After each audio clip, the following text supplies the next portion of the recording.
Hello friends, welcome back to my channel SRK drama explain. Friends, ये video मैं लोगों के एंटरटेनमेंट के लिए बनाती हूँ, so please watch full, share, subscribe and like this video.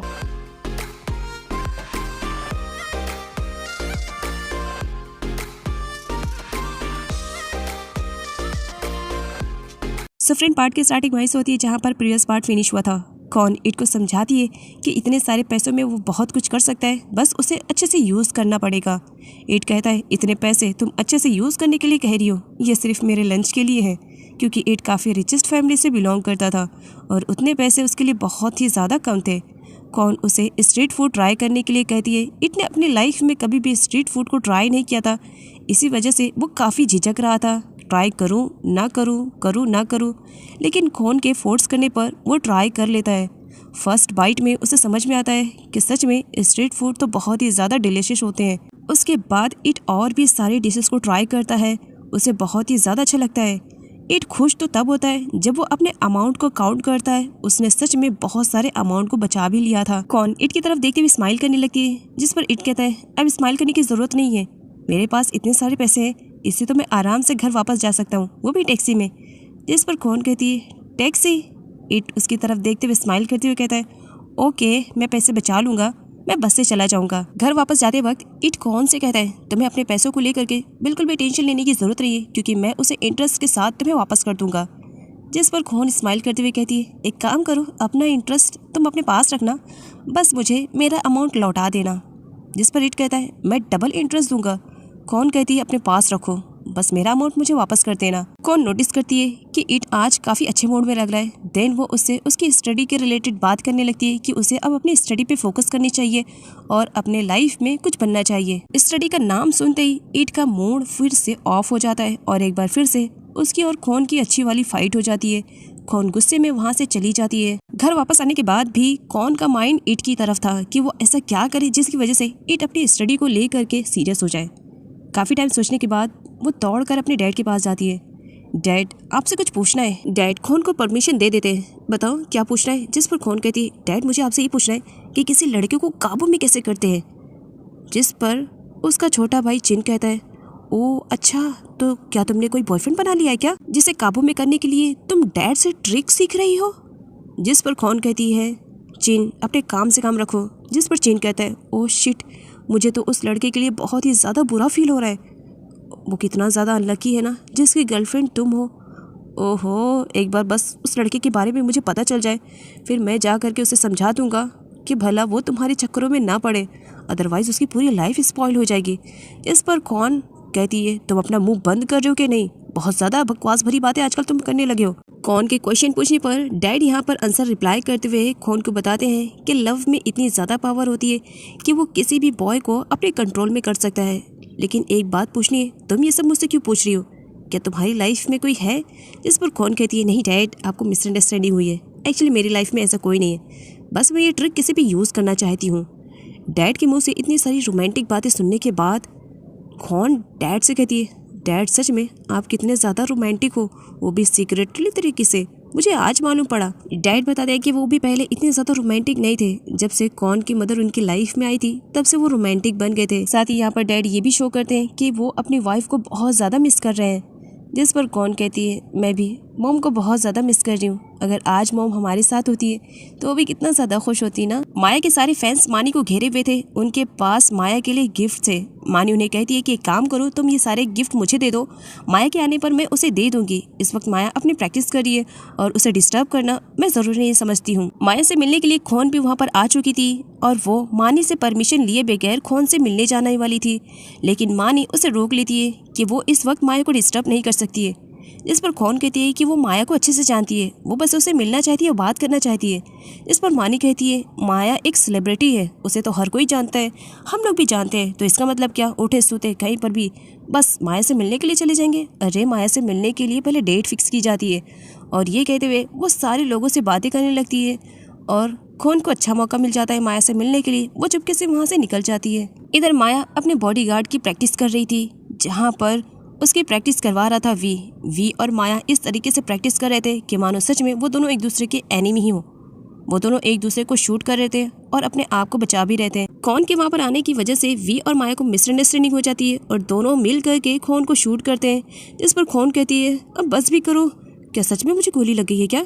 तब यहाँ पर माया बताती है कि वो टॉय गन है, उसमें रियल बुलेट्स नहीं थे। एंड बाय द वे खोन, इतने इमरजेंसी में तुम्हें यहाँ पर आने की क्या ज़रूरत पड़ गई?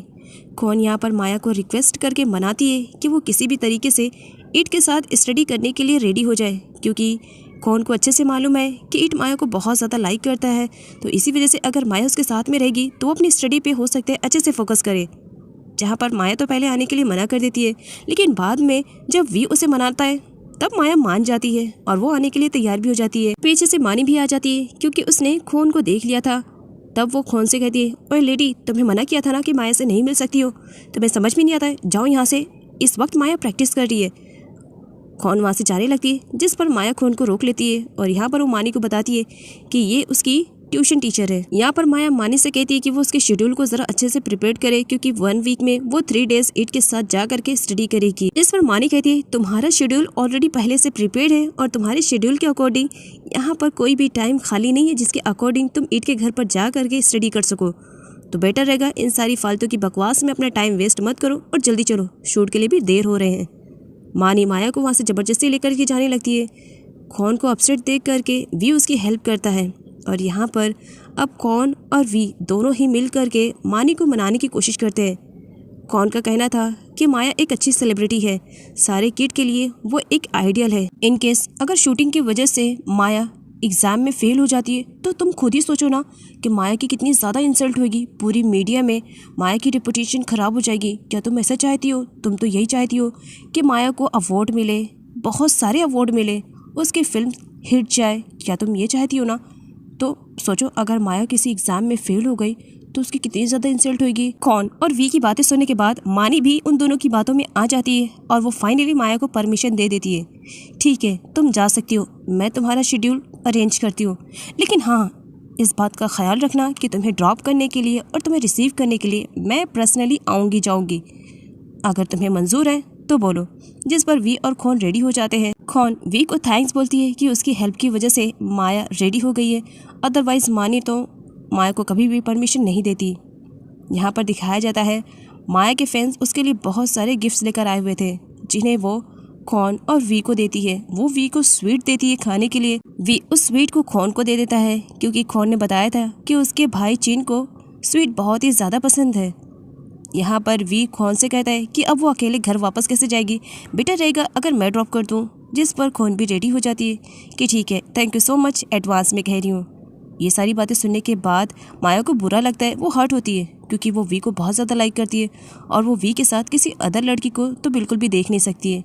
लेकिन यहाँ पर खोन थी तो इसी वजह से वो थोड़ा सा कॉम्प्रोमाइज़ कर देती है। आगे कौन ईट को लेकर के बैठी हुई थी, वो उसकी स्टडी करवा रही थी और साथ ही ये भी पूछती है कि क्या उसे सब कुछ समझ में आ रहा है। जिस पर ईट कहता है हाँ मुझे सब कुछ समझ में आ रहा है, बस तुम कंटिन्यू रखो और बार बार मुझसे मत पूछो, ओके, मैं तुम्हें आंसर बाद में रिप्लाई कर दूंगा। जिस पर कौन अपने एक्सप्लेनेशन को स्टार्ट करती है। इट ने अपने आंखों पर ग्लासेस को वेयर किया हुआ था और वो सो रहा था। कुछ टाइम के बाद अचानक से वो गिर जाता है, जिस पर कौन को रियलाइज़ होता है कि इट उसकी एक्सप्लेनेशन को नहीं सुन रहा था बल्कि वो सो रहा था। कौन इट की हेल्प करने के लिए उसके पास जाती है, लेकिन इट को यहाँ पर लगता है कि कौन उसे हिट करने के लिए आ रही है। वो उसे मना करता है कि मुझे हिट मत करना। तभी वहाँ पर एंट्री हो जाती है माया की। माया को देख करके इट कौन की कंप्लेन करता है, तुम देख रही हो किस तरह से वो मुझे हिट करने वाली थी। माया इट से अपने आप को छुड़वाती है और खोन के पास आकर के उससे परमिशन लेती है कि क्या वो उसे भी स्टडी करवाएगी। जिस पर इट काफ़ी सरप्राइज हो जाता है। वो माया के पास आता है, सच में तुम भी स्टडी के लिए आई हो? क्या सच में तुम स्टडी करोगी? जिस पर माया कहती है ऑफ कोर्स, इतनी अच्छी टीचर है तो जाहिर सी बात है अगर मैं स्टडी अच्छी करूँगी तो एग्ज़ाम में टॉप कर सकती हूँ, बस इसी वजह से आई हूँ। माया के आ जाने की वजह से इट अब स्टडी पर फुल कंसंट्रेशन कर रहा था। खोन तो तब शॉक्ड होती है जब वो इट से क्वेश्चन करती है और इट सारे क्वेश्चन का आंसर सही रिप्लाई करता है। कौन दिल ही दिल में बहुत ही ज्यादा खुश होती है कि उसके डैड की ट्रिक सच में काम आ रही है। माया इट के पास बैठी हुई थी तो इट उसकी नोटबुक में हार्ट बनाता है और उस पे माया का नाम लिखता है। माया उसे कहती है स्टडी पे फोकस करो और इन सारी चीज़ों पे फोकस बाद में करना। और यहाँ पर कौन एक्सप्लेनेशन को स्टार्ट रखती है। माया दूसरी जगह पर बैठ जाती है। वैसे तो इट स्टडी के नाम से इतना ज़्यादा चिढ़ता था कि वो हमेशा स्टडी से दूर भागा रहता था, लेकिन माया के आ जाने की वजह से आज वो बुक के ही साथ चिपका हुआ था, जिसे देख करके खोन बहुत ही ज़्यादा खुश थी। अब माया खुद भी स्टडी कर रही थी और इट को भी स्टडी पे फोकस करने के लिए कह रही थी। जहाँ इट म्यूज़िक सुनता या फ़ोन को यूज़ करता तो वहीं माया उसे स्टॉप करवाती और उसके हाथ में पेन और नोटबुक दे देती थी कि स्टडी पे फोकस करो, बाद में सब कर लेना। स्टडी कंप्लीट होने के बाद माया घर वापस जाने वाली रहती है। इट उसे टाइटली पकड़ लेता है। क्या बात है माया, तुम्हारा बिहेवियर बहुत ही ज़्यादा रूड लग रहा है, आखिर बात क्या है? तुम मुझसे नाराज़ हो क्या? तुमने मेरी सॉरी को एक्सेप्ट नहीं किया? जिस पर माया ये कहते हुए वहाँ से चली जाती है। सच में तुम्हें तो सही से सॉरी भी नहीं कहने आता है। पीछे से कौन भी वहाँ पर आ जाती है। दोनों की बातें सुनने के बाद माया के जाने के बाद वो इट को सजेस्ट करती है कि एक गुड बॉय की तरह उसे माया के सामने जा करके फेस टू फेस सॉरी बोलना चाहिए। अब इट कौन से कहता है, इसका मतलब तुम ये कहना चाह रही हो कि मैं एक बैड बॉय हूँ? इस पर कौन कहती है, मैंने ऐसा तो नहीं कहा कि तुम बैड बॉय हो। इट एक बार फिर से कौन से फाइट करने लगता है बैड बॉय के टॉपिक को लेकर के, जिस पर कौन कहती है, सच में माया ने तुम्हारी सॉरी को एक्सेप्ट नहीं किया ना, बहुत ही अच्छा काम किया। सच में ऐसे बाइकर बॉय की सॉरी को तो कोई भी एक्सेप्ट नहीं करेगा। जिस पर इट गुस्से में कहता है, यू आंट, तुम्हें तो मैं छोड़ूंगा नहीं। क्या सच में मैं तुम्हें एक बाइकर बॉय दिख रहा हूँ? आया मैं रेसर। माया घर जाने से पहले अपनी नोट को कंप्लीट कर रही थी, जहाँ पर इट थोड़ी सी हिम्मत बनाता है और वो माया के सामने ये बोलने की कोशिश कर रहा था कि वो उसे सॉरी बोलना चाह रहा था, लेकिन वो काफ़ी हेजिटेशन में था। तब वहाँ पर खोन आ जाती है और वो माया से कहती है कि इट तुमसे सॉरी बोलना चाह रहा है फेस टू फेस, लेकिन देखो इससे तो बोला भी नहीं जा रहा है। इट हिम्मत बना करके माया से सॉरी बोलने ही वाला था, जस्ट वहाँ पर आंट की एंट्री हो जाती है। आंट यहाँ पर इट को बताती है कि उसकी बाइक वापस आ चुकी है, जिसकी वजह से इट इतना ज़्यादा खुश हो जाता है कि अपनी आंट को सामने देख करके हक कर लेता है और उन्हें किस भी कर लेता है कि थैंक यू सो मच ये गुड न्यूज़ देने के लिए। जिस पर आंट कहती है, आई नो तुम खुश हो, लेकिन इसका मतलब ये नहीं कि तुम मेरे चीक को इस तरह से गीला करके जाओगे। काफ़ी टाइम के बाद इट की बाइक उसे वापस मिली थी, इसी वजह से वो बहुत ज़्यादा खुश था और एक्साइटेड भी था। वो फटाफट अपनी जैकेट को वेयर करता है अपनी बाइक को चलाने के लिए, लेकिन सामने वी मिल जाता है। वी की देने से पहले इट को कहता है कि वो कुछ सुनना चाहता है, क्या उसे याद है? जिस पर इट गुस्से में कहता है कि मुझे वापस करो, लेकिन बाद में इट को रियलाइज़ होता है कि उसे वी को थैंक्स बोलना चाहिए। वो की लेते हुए वी को थैंक्स बोलता है, थैंक यू सो मच इस बाइक के लिए। मानी का कॉल आता है माया के पास, जो उसे बताती है कि बस वो उसे ड्रॉप करने के लिए आने वाली है। माया सामने ही वी को देख लेती है एंड देन वो मानी को मना कर देती है, एक काम करो तुम रहने दो, तुम्हें आने की ज़रूरत नहीं है, मैं वी के साथ आ जाऊंगी। साथ ही वो वी से कहती है, क्या तुम मुझे मेरे घर पर ड्रॉप कर दोगे अगर तुम फ्री हो तो? इस पर वी कहता है वो फ्री है और वो माया को उसके घर पर ड्रॉप भी कर देगा। माया काफ़ी खुश थी, लेकिन यहाँ पर इट उन दोनों की बातों से काफ़ी जेलसी फील कर रहा था। इसी वजह से वो कॉल का नाटक करने लगता है। इट माया के पास जाता है और उससे कहता है, तुम्हारे डैड का कॉल था, अर्जेंट है, जल्दी चलो। और माया को हेलमेट वेयर करता है और अपने साथ ले लेता है। वी यहाँ पर पूछता है कि क्या इमरजेंसी है, मैं भी साथ में चलूँ? जिस पर इट मना कर देता है, नहीं ऐसी कोई बात नहीं है, मैं हैंडल कर लूँगा। आंट इट को लेकर के काफ़ी परेशान थी, इसी वजह से वो इट से कहती है कि वो अपनी बाइक को नॉर्मल स्पीड में ही चलाए। साथ ही वो इट के लिए बहुत ही ज़्यादा परेशान भी थी कि अगर फिर से कुछ ऐसा हो जाएगा तो मे भी हो सकता है कि फिर उसे दोबारा बाइक ना मिले। माया अपने डैड को लेकर के काफ़ी परेशान थी क्योंकि इट ने झूठ कहा है।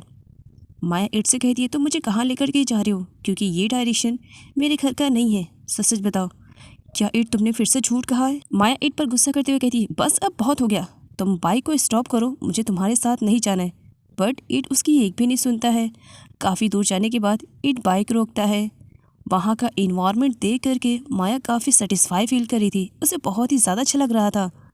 इट कहता है कि क्या उसे यहाँ पर आकर के अच्छा लगा? जिस पर माया सीन को देखते हुए कहती है, हाँ बहुत ही ज़्यादा अच्छा लगा, लेकिन साथ ही मैं तुमसे बहुत ज़्यादा नाराज़ हूँ। जिस पर इट कहता है, वो क्यों? माया कहती है, इस वजह से क्योंकि तुमने फिर से मुझसे झूठ कहा और तुम्हें अच्छे से मालूम है झूठ बोलने वाले से मुझे सख्त नफरत है, और तुम इस तरह से झूठ बोलोगे इसके बारे में मैंने कभी सोचा नहीं था। तुम्हें ऐसा नहीं करना चाहिए। आखिर क्या रीज़न पड़ गई जिसकी वजह से तुम्हें झूठ बोलना पड़ा? तब इट कहता है, अगर मैं झूठ बोल करके तुम्हें यहाँ पर नहीं लेकर आता तो शायद ये इन्वायरमेंट तुम्हें कभी देखने को नहीं मिलता।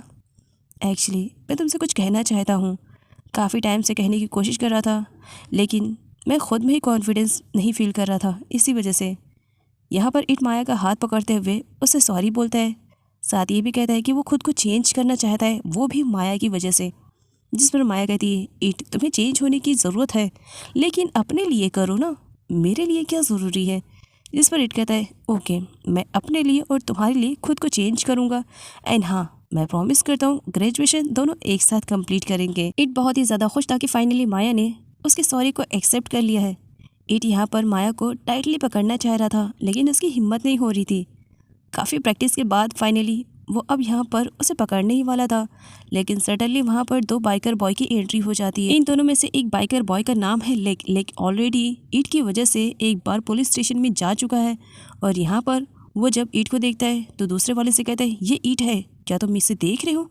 हर रेस में ये जीत जाता है। ईट उन दोनों को देख लेता है और पहचान जाता है एंड देन वहाँ से वो माया को ले करके जाने लगता है। लेक दूसरे बाइकर बॉय से कहता है, क्या तुम पहचान रहे हो? सच कह रहा हूँ, वो ईट है। जिस पर बाइकर बॉय कहता है, ईट कौन है इससे मुझे कोई मतलब नहीं, लेकिन उसके साथ में जो लड़की है वो कमाल की है, चलो जरा थोड़ा सा फन कर लेते हैं उसके साथ। और इधर ईट माया को लेकर के जाने लगता है। बाइकर बॉय ईट से कहता है, क्यों आज वो डर गया क्या जो डर के इस तरह से भाग रहा है? क्यों आज वो रेसिंग नहीं करेगा?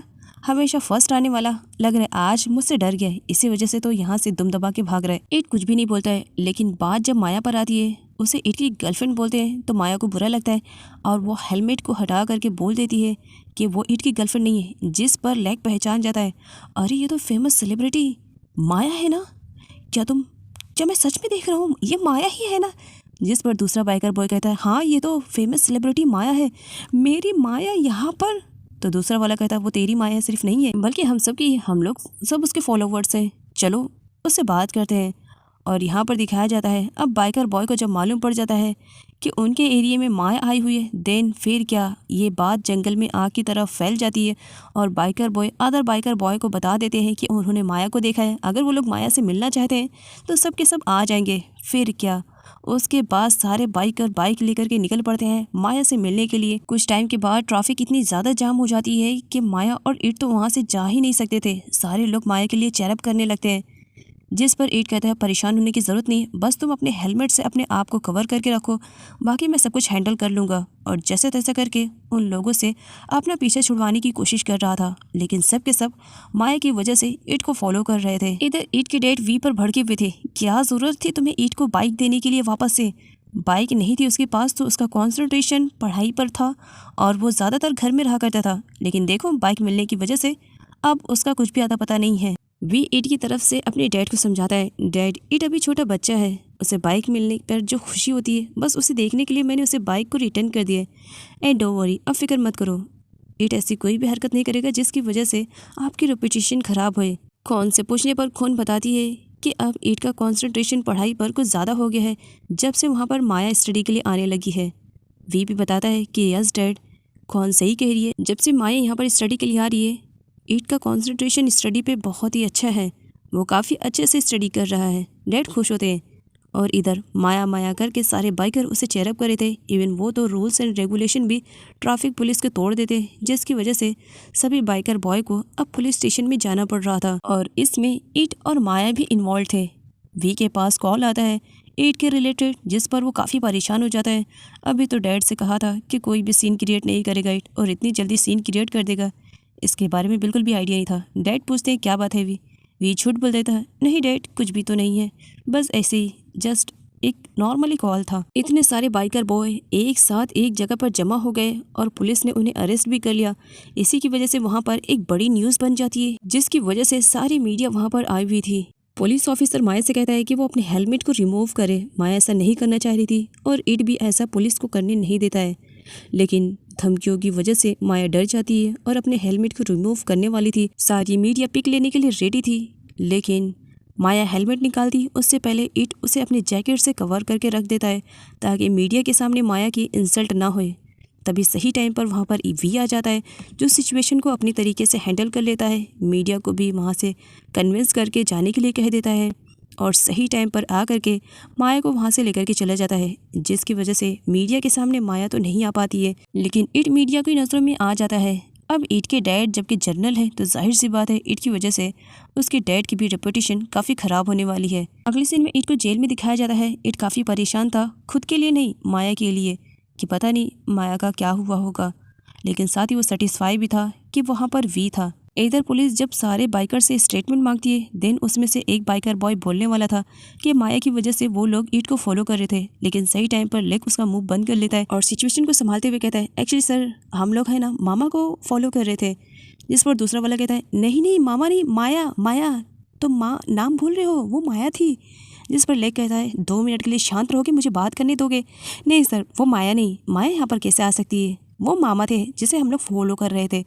जिस पर दूसरा वाला कहता है तुम झूठ क्यों बोल रहे हो? तो लेक कहता है तो माया को फॉलो करते हो ना? जिस पर वो बाइकर बॉय कहता है हाँ मैं माया को फॉलो करता हूँ।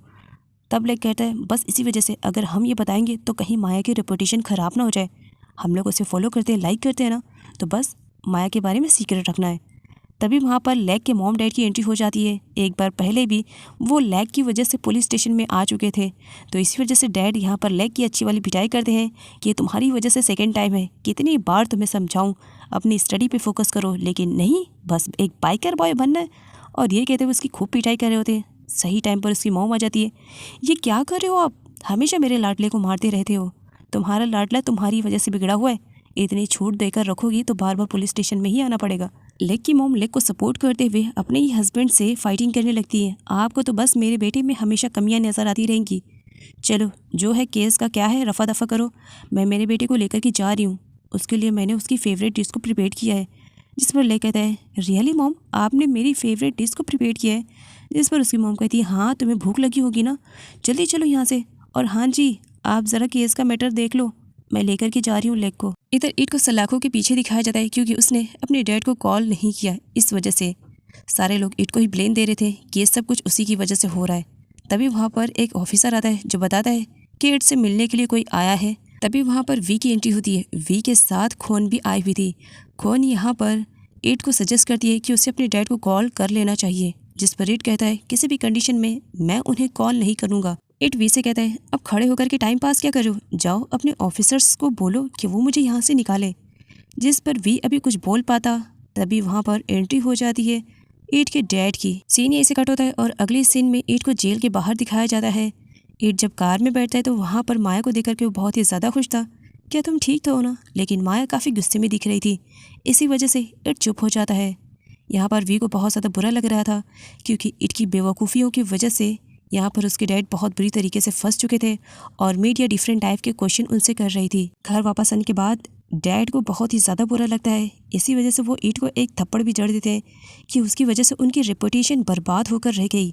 यहाँ पर वो ईट को और भी ज़्यादा मारते, उससे पहले आंट आ जाती है जो कि ईट की साइड लेने लगती है और यहाँ पर वो उसके डैड से रिक्वेस्ट करती है कि वो ईट को इस तरीके से ना मारे। साथ ही आंट यहाँ पर ईट के डैड से रिक्वेस्ट भी करती है कि वो ईट को माफ़ कर दे, नेक्स्ट टाइम ईट ऐसी दोबारा कोई भी हरकत नहीं करेगा। साथ ही वो ईट से कहती है कि वो अपने डैड को सॉरी कहे। ईट अपने डैड को सॉरी नहीं कहता है क्योंकि उसका मानना है कि ये सिर्फ एक कोइंसिडेंट था, उसने जानबूझकर नहीं किया। वी डैड की वजह से वो भी काफ़ी हर्ट था, इसी वजह से वो डैड के सामने जाता है कि ये सब मेरी गलती है, अगर आपको किसी को पनिशमेंट देना है देन आप मुझे दो, न मैं बाइक ईट को देता, नहीं सब हो पाता। वी को इस तरह से रोते हुए देखकर माया को बुरा लगता है। एंड देन वहाँ पर वो वी के सपोर्ट में अंकल से बात करती है कि ये सिर्फ एक कोइंसिडेंट था, बाकी ईट ने ऐसा कुछ भी नहीं सोचा था। ईट के डैड ईट के बिहाफ में माया से सॉरी बोलते हैं कि मेरी बेटी की वजह से मैं तुमसे सॉरी कह रहा हूँ, अगर उसकी वजह से तुम्हारी रेपुटेशन बर्बाद होती तो शायद मैं कभी अपने आप को माफ़ नहीं कर पाता। डैड ने ईट को मारा, इसी वजह से वो सारे सीन को याद करते हुए ईट बहुत ज़्यादा रोता है। आंट उसके पास आती है और ईट को समझाने की कोशिश करती है कि उसके डैड जो कुछ भी कर रहे हैं उसमें उसी की भलाई है, उसे इस तरीके से नहीं रोना चाहिए। हो सकता है जब ईट समझदार हो तब उसे समझ में आए कि उसके डैड उसका बुरा नहीं चाहते हैं, उसका भला ही चाहते हैं। ईट किसी से भी बात नहीं करना चाह रहा था, इसी वजह से वो आंट से कहता है आप चली जाओ। आंट के जाने के बाद खोन वहाँ पर आती है जो कि ईट से बात करना चाह रही थी। उसे ईट के लिए बुरा लग रहा था लेकिन ईट किसी से भी बात करने के मूड में नहीं था, इसी वजह से वो खोन को पहले सजेस्ट करता है कि वो वहाँ से चली जाए। खोन के न जाने पर वो उसे ज़बरदस्ती अपने रूम से बाहर निकालता है और खुद को रूम में लॉक कर लेता है। इधर लेक के पेरेंट्स आपस में बातें कर रहे थे तो लेक अपने आप में बहुत ही ज़्यादा बिजी था। वो अपने फ़ोन में सेल्फी को क्लिक कर रहा था और बड़े ही प्यार से अपने ही फ़ोटोज़ को देख रहा था। सच में मैं कितना ज़्यादा हैंडसम हूँ। लेक माया के ही ख्यालों में डूबा हुआ था, उसे तो बिल्कुल भी फ़र्क नहीं पड़ रहा था कि उसके पेरेंट्स के बीच में क्या हो रहा है। लेक के डैड लेक की मॉम से कहते हैं ये सब कुछ तुम्हारी ढील देने का नतीजा है, अदरवाइज़ अगर तुमने इसे टाइट करके रखा होता तो हमें बार बार पुलिस स्टेशन की शक्ल नहीं देखनी पड़ती। अब तुम्हारे इस लाडली की वजह से आए दिन हमें पुलिस स्टेशन में जाना पड़ रहा है। कितनी ज़्यादा इंसल्ट हो रही हो मेरी भी सोसाइटी में इमेज है, तुम माँ बेटे तो ख़राब करके ही रहोगे। इसे ज़रा समझाओ, अगर ये अपनी स्टडी पे फोकस नहीं करना चाह रहा देन कोई बात नहीं, इसे रेसिंग से हटाओ और मैं इसे अपने बिजनेस में लगाता हूँ। जिस पर मॉम का कहना था, अभी मेरा बच्चा छोटा है, अभी से इस पर इतना ज़्यादा बर्डन डालने की ज़रूरत नहीं है। इधर लेक ने जब से माया को देखा था तब से वो उस पर लटू हो चुका था। इवन वो दिन में ही सपने देखने लगता है कि वो रेसिंग में जीत गया है, जहाँ पर सारी गर्ल्स उसे किस कर रही हैं। तभी वहाँ पर माया की एंट्री होती है। माया सारी गर्ल्स को पीछे करके और खुद लेग को किस करने लगती है। अचानक से लेग को एक ज़ोरदार चाटा मिलता है उसके डैड की तरफ से और डैड की वजह से वो प्रेजेंट में आता है। डैड लेग से कहते हैं, बताओ क्या करना है, स्टडी करना है या क्या करना है। जिस पर लेग कहता है, डैड मैंने डिसाइड कर लिया है कि मुझे अपनी लाइफ में क्या करना है। जिस पर मॉम कहती है, सुन तो लो हमारा बेटा क्या कहना चाह रहा है। उसने कहा है कि वो अपनी लाइफ में कुछ करना चाह रहा है। हाँ बोलो बेटा क्या करना चाह रहे हो। जिस पर लैग कहता है, डैड एक्चुअली मैं अब फुल मेहनत करना चाहता हूँ। डैड बहुत ही ज़्यादा खुश हो जाते हैं। हाँ लैग तुम मेहनत करोगे, सच में तुम साबित कर दोगे कि तुम मेरे बेटे हो। तभी वो कहता है, हाँ डैड अब मैं डबल हार्ड वर्क करने वाला हूँ। डैड और मॉम तो बहुत ही ज़्यादा खुश हो जाते हैं, लेकिन ज़्यादा देर की स्माइल उनके फेस पर टिक नहीं पाती है। तभी लैग कहता है, सच में डैड अब मैं रेसिंग में और भी ज़्यादा जी जान लगा दूंगा और एक दिन ओलंपिक गेम में मैं इसमें विनर हो जाऊंगा। जिस पर डैड मॉम पर भड़क पड़ते हैं, समझाओ ज़रा अपने लाडले को क्या करने की कोशिश करना चाह रहा है। जिस पर मॉम कहती है, अच्छा तो करना चाह रहा, ओलंपिक गेम में वो जीतना चाह रहा है। जिस पर डैड कहते हैं, लेग सिर्फ सपना ही देख सकता है और सपने में ही जीत सकता है, रियलिटी में तो ऐसा कुछ भी पॉसिबल नहीं है। डैड के स्लैप करने की वजह से इट बहुत ही ज़्यादा अपसेट था और वो रो भी रहा था। आर्ट उसके पास आती है और उसे इंसिस्ट करती है कि वो डिनर चल के कर ले, लेकिन इट कुछ भी खाने पीने के लिए तैयार नहीं था। आर्ट उसके लिए मिल्क भी लेकर आती है, लेकिन इट कहता है, मुझे भूख नहीं लगी है, जब भूख लगेगी मैं खा लूँगा, आप परेशान मत हो। साथ ही ये भी कहता है कि कोई भी उससे प्यार नहीं करता है, सब उससे नफरत करते हैं। जिस पर आंट इट को समझाते हुए कहती है, नहीं कोई तुमसे नफरत नहीं करता है, सब तुमसे प्यार करते हैं, तुम्हारी मिसअंडरस्टैंडिंग है। शायद वक्त आने पर तुम्हें समझ में आए कि तुम्हारे डैड इस तरह से क्यों रिएक्ट कर रहे हैं। जिस पर इट कहता है, मैं बचपन से देख रहा हूँ, उनका बिहेवियर मेरे लिए बहुत ही ज़्यादा रूड है। साथ ही वो अपनी मॉम के भी बारे में कहता है, अगर मॉम भी मुझसे प्यार करती, मुझसे नफरत नहीं करती तो इस तरह बचपन में मुझे छोड़कर नहीं जाती और उन्होंने आज तक मिलने की भी कोशिश नहीं की। यहाँ पर इट रोते हुए पास्ट का फ्लैशबैक याद करता है। इट जब बहुत ज़्यादा छोटा था, उसकी मॉम जब जा रही थी, इट को इसके बारे में बिल्कुल भी आइडिया नहीं था कि कुछ टाइम बाद उसकी मॉम चली जाएगी। जाने से पहले इट की मॉम ने उसे एक कैट गिफ्ट किया था। वो कैट आज तक इट ने संभाल के रखा है, जिसे देख करके उसके साथ टाइम स्पेंड करके वो हमेशा अपनी मॉम को ही मिस करता था। फाइनली यहाँ पे इट ने डिसाइड कर लिया कि वो अपनी मॉम के बारे में सब कुछ पता करके ही रहेगा। उसकी मॉम इस वक्त कहाँ है ये भी जानेगा और सारे क्वेश्चन के आंसर भी अपनी मॉम से लेगा कि आखिर बचपन में उन्होंने उसे छोड़ क्यों दिया। नेक्स्ट सीन में एक न्यू कैरेक्टर की एंट्री होती है जिसका नाम ओजी है। ओजी फिल्म इंडस्ट्री का बड़ा फेमस सेलिब्रिटी है और उसके साथ मूवी बनाने के लिए सारी हीरोइनें मरती हैं और यहाँ पर मौका मिला था माया को। माया बहुत ही ज़्यादा खुश थी। साथ ही माया की कंपनी भी काफ़ी एक्साइटेड थी ओजी के साथ कॉन्ट्रैक्ट करने के लिए। साथ ही वो लोग बहुत डरे हुए भी थे कि क्या ओजी उनके साथ ये कॉन्ट्रैक्ट करेगा या नहीं करेगा। ओजी की गार्ड की एंट्री होती है जो कि ओजी के लिए लगाई हुई चेयर को हटा देता है और उसकी जगह पर एक बहुत ही सुंदर सी चेयर को लगाता है। ओजी के कहने के अकॉर्डिंग सारी चीज़ें सेट हो चुकी थी। सबसे पहले एंट्री होती है ओजी की पीए की, पर्सनल असिस्टेंट। देन उसके बाद ओजी की एंट्री होती है। ओजी थाईलैंड में पैदा ज़रूर हुआ है लेकिन वो हमेशा से कोरिया में ही पला बड़ा हुआ है। इसी वजह से उसे थाई लैंग्वेज उतनी अच्छी नहीं आती है, उसे कोरियन लैंग्वेज बहुत ही अच्छे से आती है। जब यहाँ पर माया उसे अपने बारे में इंट्रोड्यूस करवाती है, वो भी थाईलैंड में, जिस पर ओजी अपनी पीए से कहता है कि उसे थाई समझ में नहीं आती है, इनसे कहो कि वो ट्रांसलेट करे कोरिया में। मानी जो कि थाई से बिलोंग करती है, उसे थाई लैंग्वेज तो बहुत ही अच्छे तरीके से आती है। साथ ही अदर्स कंट्री की भी लैंग्वेज उसे अच्छी से आती है जिनमें कोरिया भी इन्वॉल्व था। वो कोरियन लैंग्वेज में माया की सारी बातों को ट्रांसलेट करके ओजी को बताती है। ओजी बहुत ही ज़्यादा खुश होता है। खैर यहाँ पर ओजी को दिखाया जाता है जो कि उनके साथ फिल्म साइन करने के लिए रेडी हो जाता है। जाने से पहले वो कोरियन लैंग्वेज में माया को कहता है कि वो बहुत ही ज़्यादा ब्यूटीफुल है, इसी वजह से वो ये कॉन्ट्रैक्ट साइन कर रहा है। माया बहुत ही ज़्यादा खुश थी कि फाइनली उसकी नेक्स्ट मूवी ओजी के साथ आने वाली है, जिसके साथ हीरोइनें मरती है मूवी के लिए और माया को ये गोल्डन अपॉर्चुनिटी मिली थी। इसी वजह से खुश होना तो बनता ही था। माया मानी से रिक्वेस्ट करती है कि क्या वो कुछ टाइम के लिए बाहर जा सकती है। इस पर मानी मना करती है, तुम्हारा शेड्यूल बिजी है, मैं तुम्हें परमिशन नहीं दे सकती हूँ। जिस पर माया जैसे तैसा करके मानी को कन्विंस कर ही लेती है और मानी मान जाती है। डैड के घर पे ना होने का फ़ायदा इट बहुत ही अच्छी तरीके से उठा रहा था। वो डैड के इम्पॉर्टेंट फाइल से कोई चीज़ ढूंढ रहा था। काफ़ी टाइम ढूंढने के बाद उसे ड्रॉर से एक फ़ोटो मिलती है जो कि इसकी मॉम की थी। अब यहाँ पर इट ने जबकि डिसाइड कर लिया था कि वो अपनी मॉम के बारे में सब कुछ पता लगा कर रहेगा, तो बस निकल पड़ता है। इट बाहर जाने वाला था लेकिन खौन वहाँ पर आ जाती है। खौन इट से कहती है अगर तुम्हारा मूड अब ठीक हो गया है तो चलो स्टडी कर लेते हैं। जिस पर खौन कहता है मैंने कहा ना आंट, मैं तुमसे स्टडी बिल्कुल भी नहीं सीखने वाला हूँ, तो बस अब नहीं सीखूंगा। मेरे काम में बिल्कुल भी टांग मत अड़ाना। खौन उससे पूछती है तुम कहाँ जा रहे हो? इट कहता है बताना ज़रूरी नहीं समझता हूँ। और जल्दी जाने के चक्कर में उसकी मॉम की फ़ोटो गिर जाती है जिसे खौन देख लेती है और पहचान जाती है।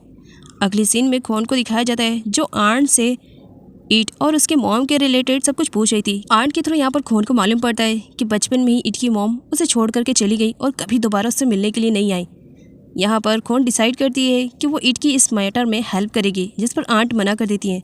देखो खौन, कोई भी ऐसी हरकत मत करना जिसकी वजह से इट के लाइफ में और भी ज़्यादा प्रॉब्लम्स क्रिएट होए। साथ ही वो खौन से रिक्वेस्ट भी करती है कि इट और उसके डैड के बीच में वो ना पड़े, वरना प्रॉब्लम्स इट के लिए और भी ज़्यादा क्रिएट होती जाएंगी, जो कि आंट नहीं चाहती है। इट अपने फ्रेंड जेट से मिलने के लिए आता है। साथ ही इट के थ्रू जेट को जब यहाँ पर मालूम पड़ता है कि इट अपनी मॉम को ढूंढना चाहता है, जिस पर जेट कहता है ओहो इट, अब तुम मजाक करना बंद करो, ये मजाक ही कर रहे हो ना तुम। जिस पर इट कहता है नहीं, मैं सच कह रहा हूँ, मैं सीरियस हूँ इस मैटर में, मैं अपनी मॉम को ढूंढना चाहता हूँ। जिस पर जेट कहता है क्या तुमने तुम्हारे डैड को बताया इस बारे में? डैड को तुम्हारे आइडिया है? जिस पर इट कहता है अगर उन्हें आइडिया रहेगा तो मुझे घर से ना निकाल दे, मैं उन्हें बिल्कुल भी नहीं बताने वाला हूँ, मैं अपनी मॉम को अकेले ढूंढने वाला हूँ। जिस पर जेट कहता है फिर कोई बात नहीं, अगर तुम अपनी मॉम को ढूंढना चाहते हो तो एज अ फ्रेंड मैं तुम्हारी पूरी हेल्प करूँगा। और यहाँ पर जेट उसे सजेस्ट करता है कि उसे पुलिस स्टेशन जाना चाहिए, जहाँ पर उसे शायद हो सकता है कि उसके मॉम के रिलेटेड कोई रिकॉर्ड मिल सके और मालूम हो सके कि उसकी मॉम इस वक्त कहाँ पर है। जिस पर इट को जेट का दिया हुआ आइडिया बहुत ही ज़्यादा पसंद आता है। साथ ही वो जेट से कहता है तुम्हारे गैराज में इतनी सारी बाइक है, क्या मैं एक लेके जा सकता हूँ? जेट उसे परमिशन दे देता है। इधर वी माया का इंतजार कर रहा था। माया के आने पर वी कहता है क्या बात है, तुमने मुझे इतने अर्जेंट में यहाँ पर क्यों बुलाया? कोई इंपॉर्टेंट काम है? जिस पर माया कहती है हाँ बहुत ही इंपॉर्टेंट काम है, तुम्हें थैंक्स बोलना था। जिस पर वी कहता है थैंक्स बोलना, लेकिन क्यों? माया कहती है तुमने मेरी इमेज, मेरी रिपुटेशन, मेरी पूरी करियर को सेव किया। अगर तुम सही टाइम पर आ करके मुझे वहाँ से नहीं ले जाते तो हो सकता था मुझे मीडिया के सामने आना पड़ता और मेरा पूरा करियर ख़राब हो जाता, इसीलिए तुम्हें थैंक्स बोलना है। साथ ही माया वी से कहती है कि वो उसके साथ बाहर लंच पे जाना चाह रही है। तभी वी के पास कॉल आता है और वो कॉल थी खौन की। सीन ये से कट होता है और अगले सीन में खौन, वी और माया तीनों को एक साथ दिखाया जाता है। माया ने डिसाइड किया था कि वो वी के साथ बाहर अकेले जाएगी लंच पे, लेकिन अब यहाँ खौन भी आ चुकी थी। उसे बुरा लगा कि मेरी पूरी प्लानिंग फ्लॉप हो गई। माया का अपसेट फेस देख करके खौन पूछती है क्या बात है माया, परेशान दिखाई दे रही हो? माया कहती है नहीं कोई बात नहीं, तुम बताओ तुमने इतनी अर्जेंट में वी को यहाँ पर क्यों बुलाया? जिस पर खौन उसे सब कुछ बता देती है कि इट क्या चाह रहा है। साथ ही वो रीज़न भी पूछती है तुम तो काफ़ी टाइम से वी इट की फैमिली में रहते हो ना, तुम्हें तो मालूम होगा ना कि इट की मॉम उसे छोड़ करके क्यों गई थी। क्या तुम्हें इसके बारे में कोई आइडिया है? अगर है तो प्लीज़ मुझे बताओ ना। वी कौन को सच्चाई बताते हुए पास्ट का फ्लैशबैक भी याद करता है। पास्ट के फ्लैशबैक में दिखाया जाता है मॉम के मना करने के बाद भी इट के डैड ने वी को अडॉप्ट कर लिया था, जिसकी वजह से मॉम को बहुत ही ज़्यादा गुस्सा है क्योंकि ऑलरेडी उनका एक बेटा था। वो नहीं चाहती थी कि वी उनका एडॉप्टेड सन बने। इसी वजह से वो गुस्से में अपने हस्बैंड से डिवोर्स भी ले चुकी थी और वहाँ से हमेशा के लिए इट को छोड़ करके भी जा चुकी थी। इट को जब इसके बारे में मालूम पड़ता है तभी से उसके दिल में वी के लिए नफरत पैदा हो जाती है और वो कभी भी वी को अपना बड़ा भाई नहीं मानता है। जिस पर खौन कहती है क्या तुम्हें अडॉप्ट करने की वजह से उन दोनों में डिवोर्स हो गया? क्या सच में तुम्हारी वजह से उन दोनों के बीच में फ़ाइट हुई? जिस पर माया कहती है नहीं, मुझे नहीं लगता है, क्योंकि मैंने पहले भी सुना था कि अंकल और आंट के बीच में अक्सर फ़ाइट हुआ करती थी, तो मुझे नहीं लगता है कि रीज़न वी हो सकता है, ज़रूर कोई और बात रही होगी। जिस पर वी कहता है कि अब हम इस टॉपिक को चेंज कर सकते हैं, क्योंकि मैं इस सब के बारे में और ज़्यादा बातें करके खुद को अपसेट नहीं करना चाहता हूँ। वी की बातें सुनने के बाद खौन इट की हेल्प करना चाह रही थी, लेकिन वी उसे मना करता है तुम सिर्फ एज अ टीचर हमारे घर में आती हो, अगर तुम इससे ज़्यादा पढ़ने की कोशिश करोगी तो शायद डैड को बुरा लगे। इधर इट जेट की सारी बातें सुनने के बाद पुलिस स्टेशन की तरफ निकल पड़ता है अपनी मॉम की रिपोर्ट लिखवाने के लिए, लेकिन रास्ते में वो एक ऐसी जगह पर रुकता है जहाँ पर न्यूज़ की शूटिंग हो रही थी और यहीं पर ही चिन और इट की पहली मुलाकात होती है। दोनों ही एक दूसरे से अनजान थे। चिन को मिसअंडरस्टैंडिंग हो गई थी, उसे लगा कि इट यहाँ पर शूटिंग देखकर रुका हुआ है। चिन इट को टीज करते हुए कहता है वैसे तुम्हें बता दूं, तुम हैंडसम ज़रूर दिखते हो, लेकिन इतनी भी ज़्यादा नहीं, मुझसे कम हो। तुम्हें क्या लग रहा है तुम्हें यहाँ पर हीरो का रोल मिल जाएगा। देखो ये तुम्हारी मिसअंडरस्टैंडिंग है, यहाँ ड्रामे या मूवी की शूटिंग नहीं हो रही है बल्कि यहाँ पर न्यूज़ की शूटिंग हो रही है। तो आई थिंक तुम्हारी दाल यहाँ पर गलने वाली नहीं है। एक काम करो, ये ड्रिंक पियो और यहाँ से चिल मारते हुए चले जाओ। ईट और चिन की मुलाकात पहली कुछ खास नहीं थी। ईट चिन को साइको और क्रेजी बोलता है। कॉन के जाने के बाद वी काफ़ी अपसेट दिखाई दे रहा था, जिसे माया बिल्कुल भी बर्दाश्त नहीं कर सकती थी। माया वी से कहती है इस तरह तुम अपसेट मत होया करो। और अगली सीन में माया वी को साइकिलिंग के लिए लेकर जाती है, जहाँ पर सच में वी को काफ़ी अच्छा लगता है। दोनों एक साथ काफ़ी अच्छा टाइम स्पेंड करते हैं और वी यहाँ पर स्माइल करता है। माया उसके स्माइल को देखकर उसे कहती है इस तरह से तुम हमेशा स्माइल करते रहा करो, तुम्हारे ऊपर स्माइल बहुत ही ज़्यादा अच्छी लगती है। दोनों मिल करके बहुत सारी फ़ोटोज़ को भी क्लिक करते हैं। उन्हें आइडिया नहीं कि वो खुद की तो फ़ोटो क्लिक कर रहे हैं, लेकिन सामने वाले बंदे उन दोनों की फ़ोटो को क्लिक कर रहे हैं, जो आगे बहुत बड़ा सीन क्रिएट होने वाला है। नेक्स्ट सीन में खोन को दिखाया जाता है, जो कि ईट के डैड के पास आई हुई थी। वो ईट के डैड से ईट के रिलेटेड बात करती है, साथ ये भी कहती है कि वो अपनी लिमिट्स जानती है। वो एज अ टीचर यहाँ पर आई है, लेकिन फिर भी ईट के रिलेटेड वो कुछ उन्हें समझाना और बताना चाह रही है। कौन की बातें सुनने के बाद ईट के डैड को बुरा लगता है कि कौन उनके फैमिली मैटर में इंटरफेयर कर रही है, जिसकी वजह से डैड कहते हैं अगर तुम्हें यहाँ पर मेरे बेटे ईट को स्टडी करवानी है देन तुम यहाँ पर आ सकती हो, लेकिन अगर हमारी फैमिली मैटर में इंटरफेयर करना है देन तुम्हारे लिए इस घर के दरवाजे बंद हैं। मैं बिल्कुल भी ऐसे टीचर को नहीं चाहूँगा जो कि मेरे फैमिली मैटर में इंटरफेयर करे। अगर तुम्हें यहाँ पर जॉब करना है तो जॉब करो, अदरवाइज़ मैं तुम्हें यहाँ पर और ज़्यादा नहीं रख सकता हूँ। मैं तुम्हें पढ़ाने की सैलरी दे रहा हूँ, मेरे फैमिली मैटर में इंटरफेयर करने की नहीं। एक सीन में ईट को दिखाया जाता है, जो कि पुलिस स्टेशन के सामने खड़ा था और एक बार फिर से कोइंसिडेंटली चिन की मुलाकात हो जाती है। चिन कहता है तो अब तुम यहाँ पर पुलिस स्टेशन में आए हो, क्या तुम पुलिस ऑफिसर बनना चाहते हो? इसके लिए तुम्हें पुलिस एकेडमी में पहले स्टडी करनी पड़ेगी। जिस पर ईट कहता है मैं इतना भी बेवकूफ़ नहीं हूँ, मुझे मालूम है। जिस पर चिन कहता है तुम इतने स्मार्ट भी नहीं दिखते हो। जिस पर ईट कहता है तुम यहाँ से जा रहे हो जो तुम्हें अच्छा सबक सिखाऊं। तब यहाँ पर चिन कहता है ओह अच्छा, तो तुम क्या मुझे हिट करने वाले हो? सामने पुलिस स्टेशन दिखाई नहीं दे रहा। अगर तुमने इस क्यूट से बच्चे पे हाथ उठाए तो सच बता रहा हूं, तुम्हारी कंप्लेन इसी पुलिस स्टेशन में करवाऊंगा, साइको कहीं के। ईट को बहुत ही ज़्यादा बुरा लगता है। वो अंदर जाता है, चिन उसे फॉलो करता है। जिस पर ईट कहता है अब क्या हुआ? जिस पर चिन कहता है तुम वैसे इतने भी ज़्यादा बुरे भी नहीं दिखते हो और स्मार्ट भी नहीं दिखते हो। मैं तो यहाँ पर ये ऑर्डर लेकर आया था, क्या एक काम करोगे तुम? प्लीज़ इसे तुम दे देना। वैसे तुम सच में इतने भी ज़्यादा स्मार्ट नहीं हो, लेकिन इतनी बुद्धू भी नहीं हो। प्लीज़ ये मेरा ऑर्डर पहुँचा देना। इधर माया वी को अपने घर पर लेकर आई हुई थी। वो वी के साथ अकेले टाइम स्पेंड करना चाह रही थी और उसके साथ खाना खाना चाह रही थी। इसी वजह से वो वी से कहती है मैंने देखा था तुमने अच्छे से खाना नहीं खाया था, दिन कोई बात नहीं, मैं यहाँ पर अपने हाथों से तुम्हारे लिए कुछ बनाकर लेकर आती हूँ। जिस पर वी कहता है एक काम करो, नूडल बना दो। तब यहाँ पर माया कहती है नूडल वो तो 2 मिनट का काम है, मैं तुम्हारे लिए कोई अच्छा सा डिश बना के लेकर आती हूँ, तुम बस वेट करना। इधर ईट चीन पर भड़का हुआ था। पुलिस ऑफिसर को थ्रू से मालूम पड़ता है कि चीन यहाँ पर अक्सर उन सभी का खाने का ऑर्डर लेकर आया करता है, तो सब लोग उसे जानते हैं वो बहुत ही ज़्यादा नोटी है। इसकी वजह से ईट को उस पर गुस्सा करने की कोई ज़रूरत नहीं। ईट पुलिस स्टेशन में अपनी मोम की फ़ोटो देते हुए उनके बारे में रिपोर्ट लिखवाता है कि वो जानना चाहता है कि उसकी मोम इस वक्त कहाँ पर है।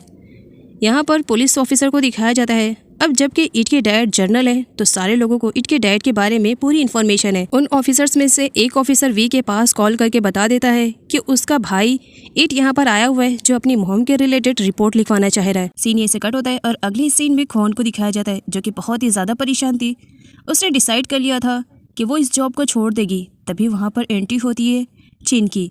चीन को यहाँ पर खोन बताती है कि वो अब उस जॉब को कंटिन्यू नहीं करेगी, वो उस जॉब को छोड़ना चाहती है।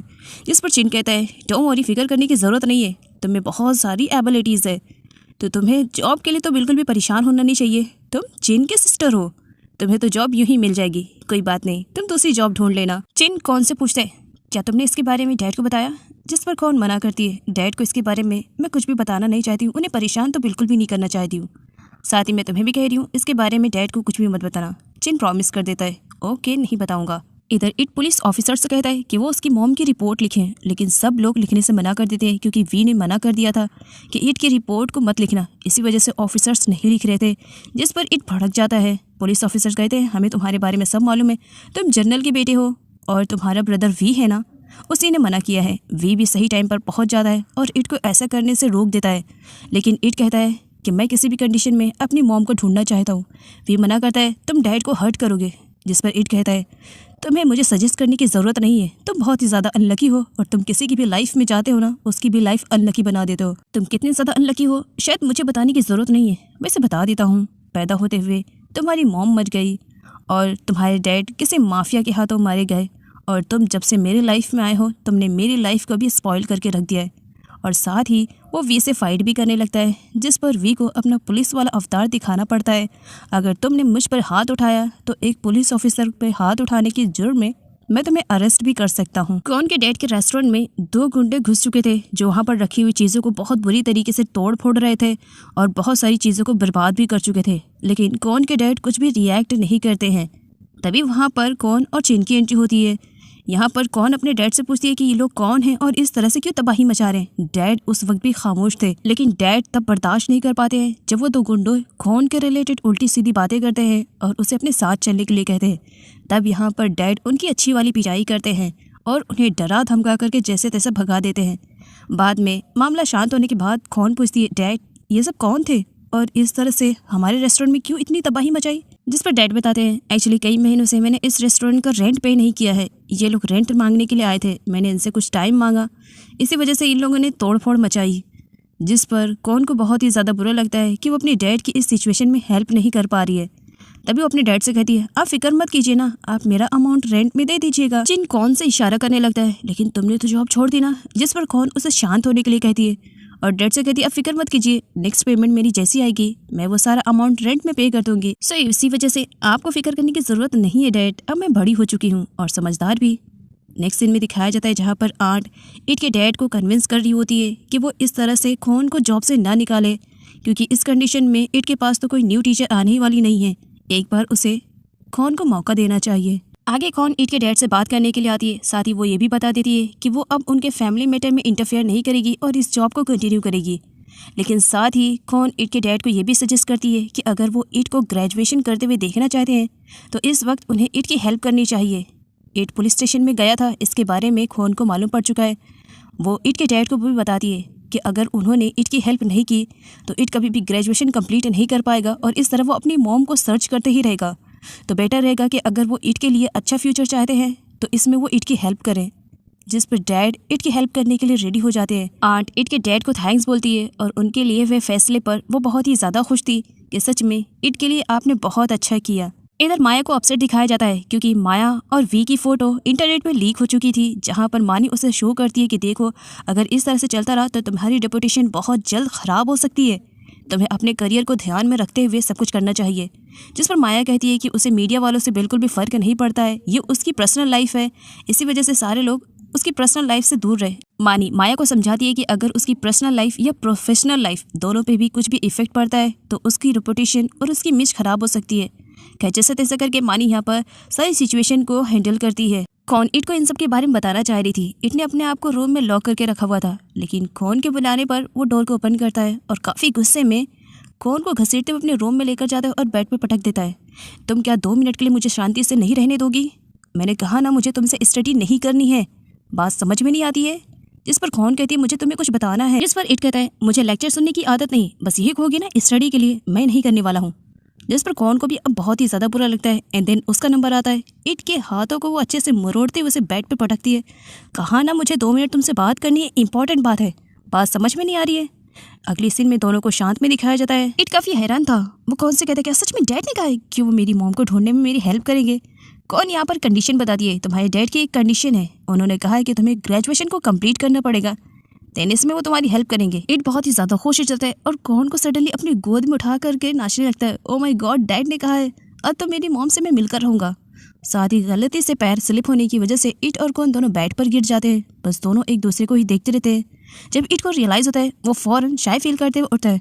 मैं ये बात तुम्हारे मुँह से नहीं सुनना चाहता हूँ, डैड के मुँह से सुनना चाहता हूँ। मुझे तुम पर ट्रस्ट नहीं है आंट, तुम झूठ भी बोल सकती हो, डैड से पूछ कर रहूँगा। अगले सीन में इट को दिखाया जाता है जो अपने डैड से इन सब के बारे में पूछता है क्या उसने जो कुछ भी सुना है सही सुना है। जिस पर डैड कहते हैं कि उसने सब कुछ सही सुना है, अगर वो ग्रेजुएशन को कंप्लीट करता है देन वो उसकी मॉम को ढूंढने में हेल्प करेंगे। जिस पर इट कहता है इसका मतलब आपको मालूम है कि मेरी मॉम कहाँ पर है।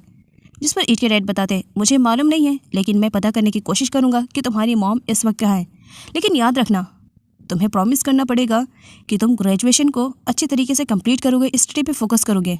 इट प्रॉमिस कर देता है। आज वी माया को उसकी ट्रेनिंग उसके घर पर देने के लिए आया हुआ था। माया ट्रेनिंग पे फोकस कम कर रही थी, वी पर ज़्यादा, जिस पर वी कहता है कि उसे ट्रेनिंग पे फोकस करना चाहिए।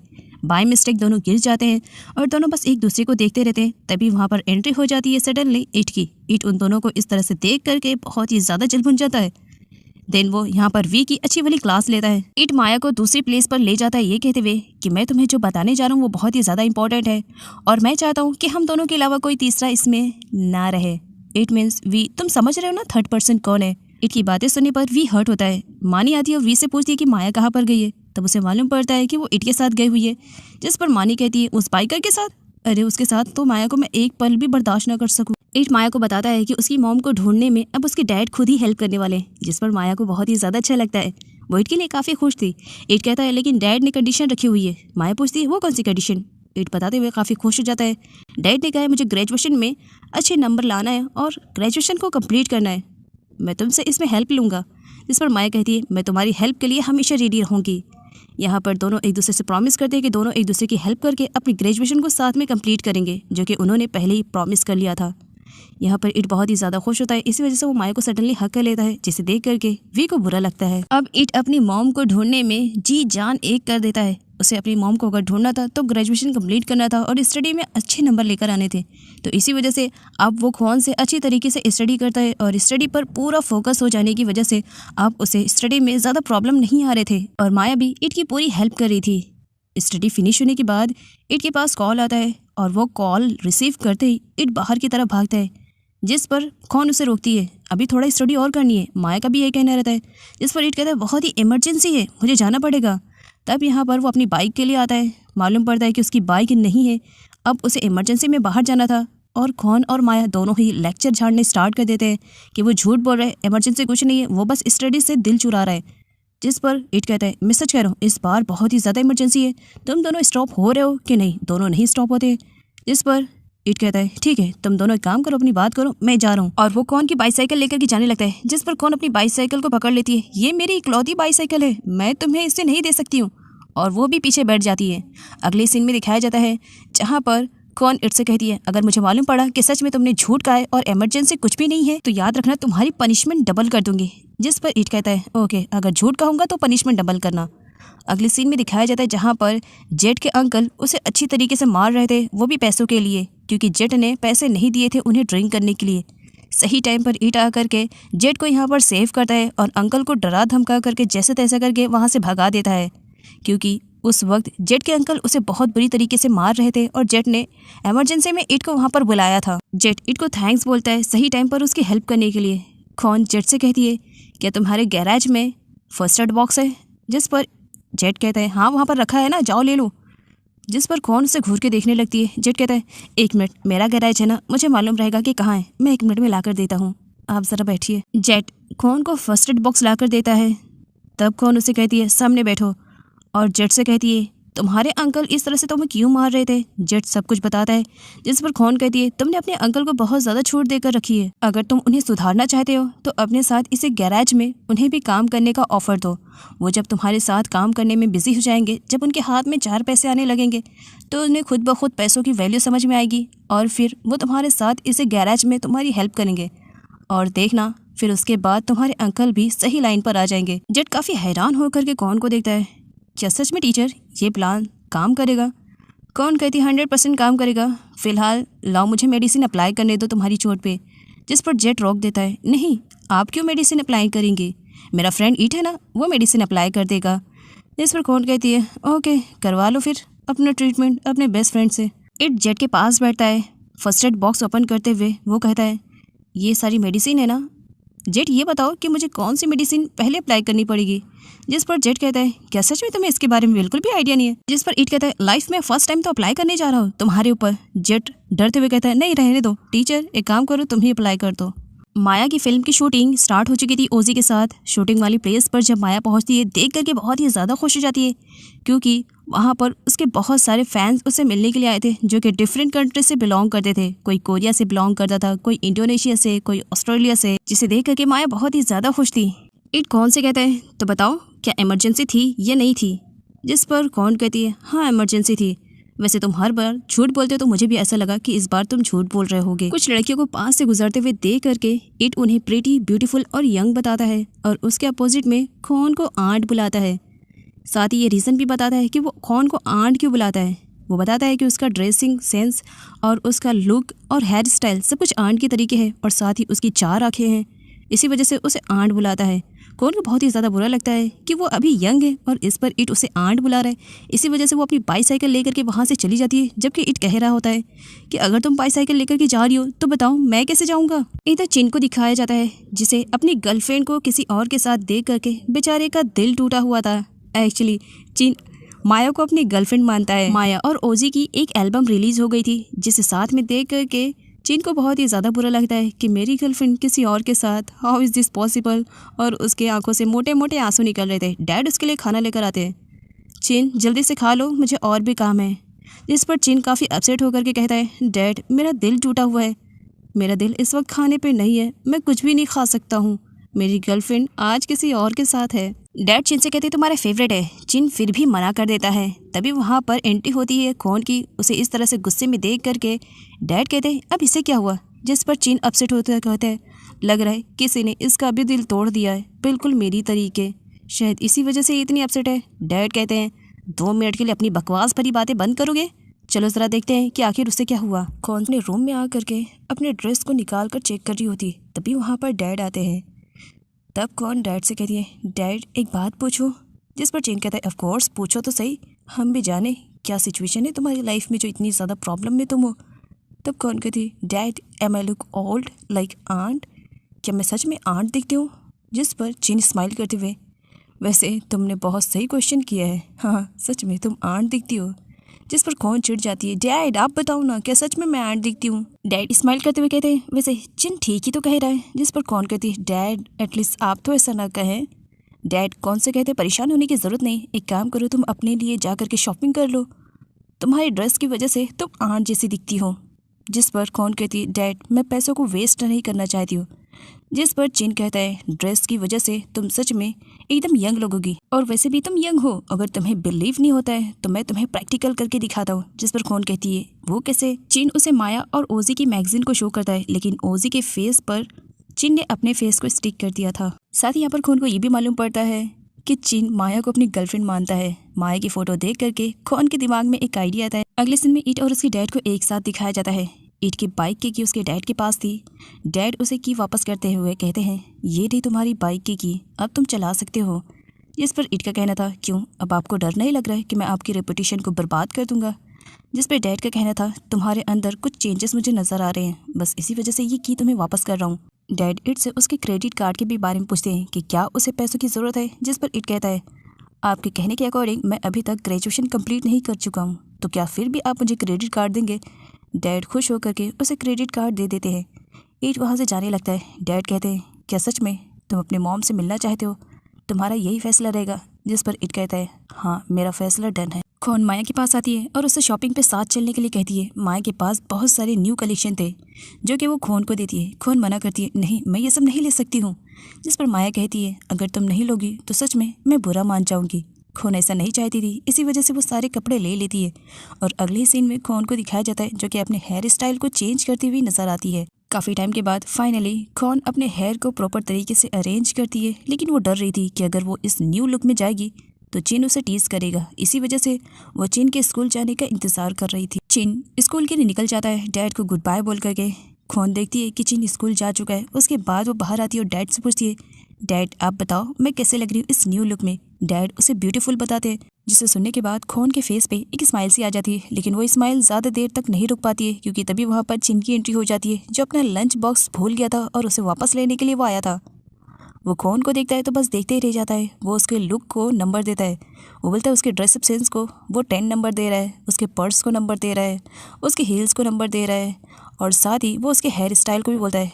लेकिन जब उससे कौन पूछती है कि बताओ इस लुक में मैं कैसे लग रही हूँ, जिस पर चिन का वही आंसर रहता है तुम्हारे ग्लासेस की वजह से मैं तुम्हें 10 आउट ऑफ 0 दूंगा क्योंकि अभी भी तुम 8 ही दिखाई दे रही हो। जिस पर कौन चिढ़ जाती है और वो चिन को वहाँ से भगा देती है। स्कूल के लिए जाओ अदरवाइज मेरे हाथों से मार खाओगे।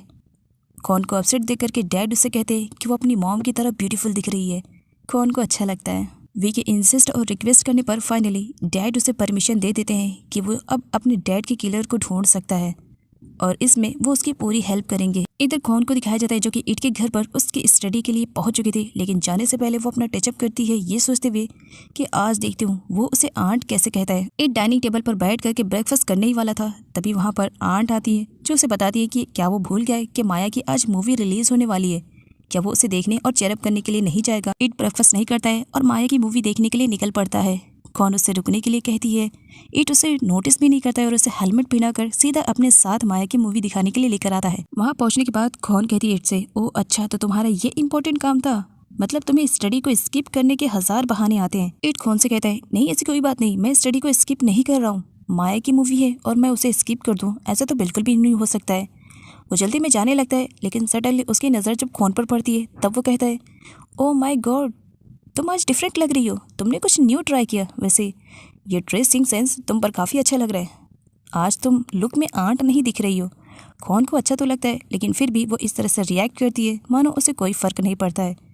ईट उससे कहता है जल्दी चलो वरना हम लेट हो जाएंगे माया की मूवी के लिए। इधर माया और ओजी को दिखाया जाता है जहाँ पर सारे मेकअप आर्टिस्ट उन सभी का मेकअप कर रहे थे। यहाँ पर ओजी बहुत ही ज़्यादा चिढ़ा हुआ था क्योंकि उसे वो सारे मेकअप आर्टिस्ट बिल्कुल भी पसंद नहीं आ रहे थे और ना ही उनका किया हुआ मेकअप। इसी वजह से वो गुस्से में वहाँ से चला जाता है, जिसकी वजह से माया और मानी दोनों ही परेशान हो जाते हैं कि अब वो क्या करें।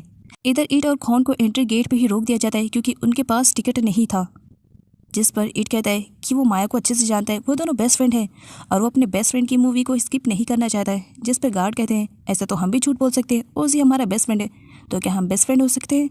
नहीं, जाओ ये झूठ कहीं और बोलना, हम तुम्हें अंदर अलाउ नहीं कर सकते हैं। खोन गार्ड को समझा रही थी तभी वहाँ पर लेक की एंट्री हो जाती है। लेक ईट को टीज करते हुए अपना वीआईपी टिकट उसे शो करता है। माया का शो है, इतनी आसानी से थोड़ी जा सकते हो, देखो मेरे पास वीआईपी टिकट है, तुम्हें मालूम भी नहीं होगा कि मेरे डैड की पहुँच कहाँ तक है, बस मेरे डैड की वजह से मुझे वीआईपी टिकट मिल गया। वैसे तुम्हारे लिए बहुत ही ज़्यादा बुरा लग रहा है कि तुम माया की मूवी को नहीं देख पाओगे, और उसे टीज करके अंदर जाने लगता है, जिस पर ईट को बहुत ही ज़्यादा बुरा लगता है। वो लेक के साथ फाइट करता उससे पहले खोन उसे रोक देती है। इधर ओजी गुस्से में मुंह फुकाए बैठा हुआ था, वो अपना मेकअप नहीं करवाना चाह रहा था। मानी उसे मनाने की कोशिश कर रही थी लेकिन फिर भी ओजी नहीं मान रहा था। ओजी और मानी की बातें माया चुपके से सुन लेती है और यहाँ पर माया को ओजी का एक सीक्रेट मालूम पड़ता है। अगले सीन में माया ओजी के पास जाती है और उसे अपनी टूटी फूटी कोरियन लैंग्वेज में समझाने की कोशिश करती है कि वो फटाफट अपना मेकअप करे और जल्दी से रेडी हो जाए। ओजी नहीं मानता है। माया यहाँ पर ओजी से अब थाई लैंग्वेज में बात करने लगती है और वो ओजी को कहती है कि तुम बहुत ही ज़्यादा हैंडसम हो, साथ ही तुम बहुत ही ज़्यादा पॉपुलर हो, लड़कियाँ तुमसे मिलने के लिए मरी जाती हैं। सोचो अगर तुम्हारे फैंस को मालूम पड़े कि तुम्हें कोरियन तो आती है, साथ ही तुम्हें थाई भी आती है और थाई ना जानने का नाटक तुम बहुत ही अच्छी तरीके से करते हो, तो तुम सोचो कि तुम्हारे थाई वाले फैंस का क्या रिएक्शन होगा। अगर तुम नहीं चाहते हो कि तुम्हारा ये भांडा फूटे तो जल्दी से रेडी हो जाओ, मुझे ज़्यादा इंसिस्ट करने की आदत नहीं है। अब यहाँ पर ओजी जो कि सारे फैंस से ये छुपा रहा था कि उसे थाई बिल्कुल भी नहीं आती है और उसे थाई बहुत ही अच्छी तरीके से आती थी, तो इसी वजह से वो डर जाता है कि अगर माया ने कहीं उसके सारे फैंस को बता दिया कि ओजी को थाई आती है और वो थाई ना जानने का नाटक कर रहा है तो कहीं उसके फॉलोअर्स घट ना जाए। इसी वजह से वो फटाफट रेडी होने के लिए तैयार हो जाता है। अगली सीन में दिखाया जाता है जहाँ पर ईट और खोन वापस जा रहे थे क्योंकि उनके पास टिकट नहीं था।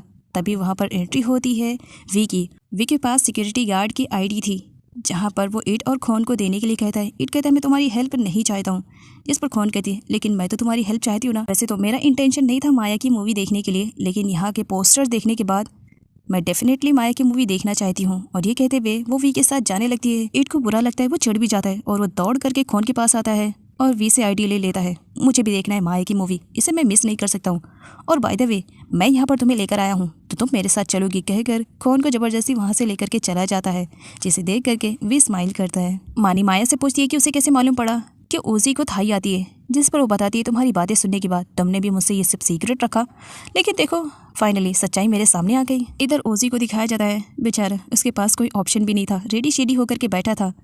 माया यहाँ पर ओजी को धमकी देती है कि अगर उसने सारे लोगों के सामने अच्छी तरीके से प्रोटेक्ट नहीं किया तो वो सारे लोगों को बता देगी कि ओजी को थाई आती है, जिस पर ओजी डर जाता है और वो माया से कहता है तुम फिक्र मत करो, मैं अच्छी तरीके से प्रोटेक्ट करूँगा जैसा तुम कहोगी। जिस पर माया स्माइल करते हुए कहती है ओजी से यही तुम्हारे लिए अच्छा भी रहेगा। ईट और खोन के पास सिक्योरिटी आईडी होने की वजह से उन्हें एंट्री तो मिल चुकी थी, लेकिन वो काफ़ी लेट आए थे, इसी वजह से सीट अवेलेबल नहीं थी। वी उन्हें इशारा करके बताता है कि उसके पास सीट अवेलेबल है, वो दोनों आकर के उसके पास बैठ सकते हैं, लेकिन ईट ना ही खोन को बैठने देता है और ना ही खुद दूसरी प्लेस पर जा कर के बैठ जाते हैं, जहाँ पर उनकी मुलाकात एक बार फिर से लेक से हो जाती है। लेक यहाँ पर इट को टीज करता है कि वो VIP पर्सन नहीं है। इट को बुरा लगता है और पास में रखे हुए फ्लावर से फ्लावर ले करके वो लेग को हिट करता है, उसे परेशान करता है। खून देख लेती है, वो इट को ऐसा करने से मना करती है, लेकिन इट नहीं मानता है। इधर लेग जब पीछे पलट कर देखता है कि आखिर कौन उसे हिट कर रहे, सामने उसे एक लड़की नजर आती है जिसके पास वही फ्लावर्स थे। उस लड़की को देख करके लेग फ्लावर को किस करता है, ये समझते हुए कि वो लड़की उस पर लाइन मार रही है। अगले सीन में थिएटर में एंट्री होती है माया और ओजी की, जिसे देखने के बाद सारे ऑडियंस बहुत ही ज्यादा खुश हो जाते हैं। माया और ओजी की मूवी देखने के बाद जितने भी लोग वहाँ पर थे सब बहुत ही ज्यादा खुश थे, और खुश क्यों ना होए, उनकी फेवरेट हीरो की जो मूवी थी और फेवरेट हीरोइन की भी। यहाँ पर ओजी अपने आप को इस तरह से प्रोटेक्ट कर रहा था कि मानो उसे थाई नहीं आती, लेकिन थाई वाले अपने फैंस की सारी बातें समझने की कोशिश कर रहा है। बातों ही बातों में ओजी यहाँ पर माया को जब टाइटली पकड़ता है, जिसे देख करके वी को बुरा लगता है, लेकिन फिर भी वो अपने आप पर कंट्रोल रखता है। अगले सीन में दिखाया जाता है माया और ओजी अपने आप को प्रिपेयर करते हैं, क्योंकि एक एक्शन सीन उन्हें प्रैक्टिकल करके सारे ऑडियंस को दिखाना था, जिसके लिए माया तो फुल रेडी थी। वी माया से मिलने के लिए आता है, जहाँ पर वो उसे बेस्ट ऑफ लक बोलता है। उस सीन के लिए माया बहुत ही ज़्यादा खुश हो जाती है। वी का बेस्ट ऑफ लक बोलना उसके लिए किसी लक से कम नहीं था। आगे दिखाया जाता है माया और ओजी दोनों ही उस एक्शन सीन को कर रहे थे। उस एक्शन सीन में माया को गिरना था और ओजी को उसे अपनी बाहों में लेना था, बट ओजी ऐसा नहीं कर पाता है, जिसकी वजह से माया स्टेज पर ही गिर जाती है। सारी मीडिया उसकी फोटो और वीडियो बनाने लगते हैं। कोई ये नोटिस नहीं करता है कि माया के पैर में चोट लग गई है, वो सही तरीके से चल भी नहीं पा रही थी, जहाँ पर वी उसे उठा करके लेकर के जाने लगता है। माया को चोट लगी, लेकिन जान यहाँ पर लेके निकली जा रही थी। इधर डायरेक्टर्स को बहुत ही ज्यादा फिक्र हो रही थी कि कहीं उनकी मूवी फ्लॉप न हो जाए, इसी वजह से वो काफी परेशान थे। वी माया को अपनी बाहों में लेकर के जा रहा था, जिसे देख करके मीडिया उसे डिफरेंट टाइप के क्वेश्चन करने लगती है। क्या उन दोनों के बीच में कुछ चल रहा है या वो दोनों एक दूसरे को डेट कर रहे हैं? माया वी और अपने लाइफ में ज्यादा सीन क्रिएट नहीं करवाना चाह रही थी, इसी वजह से वो झूठ बोलती थी है मीडिया के सामने कि ऐसा कुछ भी नहीं है। लेक को अच्छा मौका मिल जाता है, वो सारे मीडिया वालों के सामने अपने आप को माया का बॉयफ्रेंड प्रेजेंट कर देता है कि वो माया का बॉयफ्रेंड है और वो दोनों एक दूसरे को काफी टाइम से डेट कर रहे हैं और मीडिया वालों से छुपा कर भी रखा है। इट भी वहीं पर था। लेक की सारी बातें सुनने के बाद उसे लेक पर इतना ज्यादा गुस्सा आ रहा था कि वो उसे वहीं पर ही पीटे, लेकिन मीडिया थी, इसी वजह से वो अपने आप पर कंट्रोल रखता है। साथ ही वो यहाँ पर मीडिया वालों को बताता है कि लेक झूठ बोल रहा है, लेकिन लेक अपनी ही बातों में लगा हुआ था। नहीं मैं सच कह रहा हूँ, नहीं मैं सच कह रहा हूँ। स्टेज पर गिरने की वजह से माया के पैर में चोट लग चुकी थी, अब वो सही से चल भी नहीं पा रही थी। वो यहाँ पर वी को थैंक्स बोलती है कि सही टाइम पर उसने उसकी हेल्प की, और ओजी के आने पर वो उसे ओजी को चिल्लाती भी है कि उसने अपने सीन को कंप्लीट नहीं किया, उसकी वजह से माया की ये हालत हुई। लेकिन ओजी ये बात मानने के लिए तैयार भी नहीं था, वो तो उल्टा माया से ही लड़े जा रहा होता है और वी को बोलना ही पड़ता है। वी ओजी से कहता है क्या उसे दिखाई नहीं दे रहा है कि माया की ये हालत हो गई है? उल्टा वो माया से लड़े जा रहा है। एटलीस्ट 2 मिनट के लिए वो खामोश हो जाए। ओजी चुप हो जाता है। पुलिस होती है जो दौड़कर माया के पास आती है और उसे बताती है कि उसने एम्बुलेंस को बुला लिया है, एम्बुलेंस आ गई है, माया चले। माया मना करती है, मैं नहीं जाने वाली हूँ। यहाँ पर मानी माया को बताती है कि उसके और वी के रिलेटेड मीडिया बहुत सारी बातें कर रही है, इसी वजह से मीडिया का मुंह बंद करना बहुत ही ज़्यादा ज़रूरी है।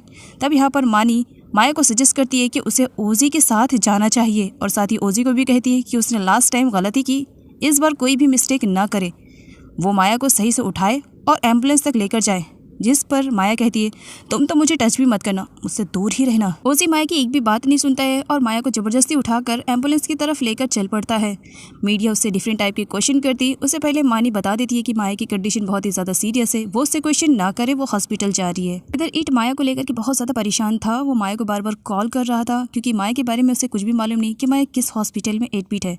तभी वहाँ पर लेक आता है और वो इट से कहता है हाँ जल्दी से कॉल करके पता करो कि माया कहाँ पर है, मेरा भी दिल बैठे जा रहा है, पता नहीं माया को क्या हो गया। जिस पर इट कहता है 1 मिनट, मैं तुम्हें क्यों बताऊँ कि माया कहाँ पर गई हुई है?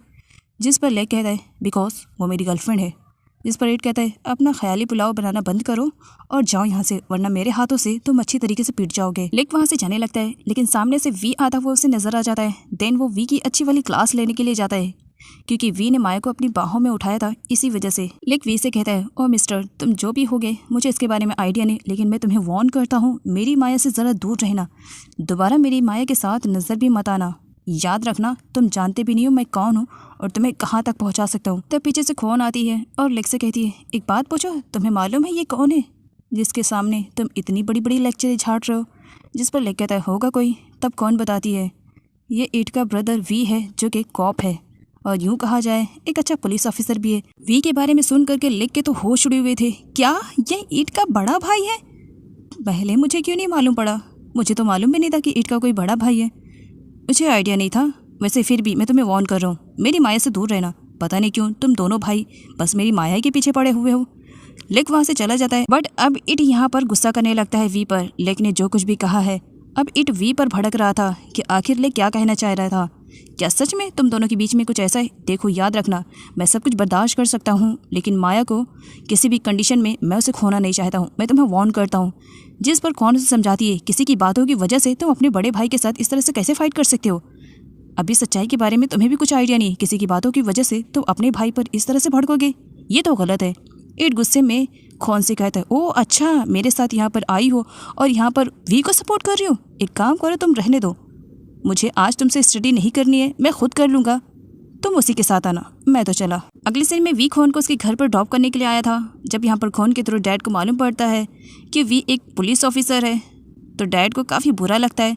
तभी वहाँ पर चीन आ जाता है। चीन खोन को साइड में करता है, एक मिनट तुम साइड में हटो, मुझे बात करने दो। ओहो, गुड आफ्टरनून, हेलो, आप कैसे हो? मुझे अच्छे से मालूम है, आप वही हो ना, खोन के बॉयफ्रेंड। वी अभी कुछ बोलता है, उससे पहले चीन उसे चुप करा देता है। एक मिनट, मेरी बात अभी पूरी नहीं हुई है, सुन तो लो।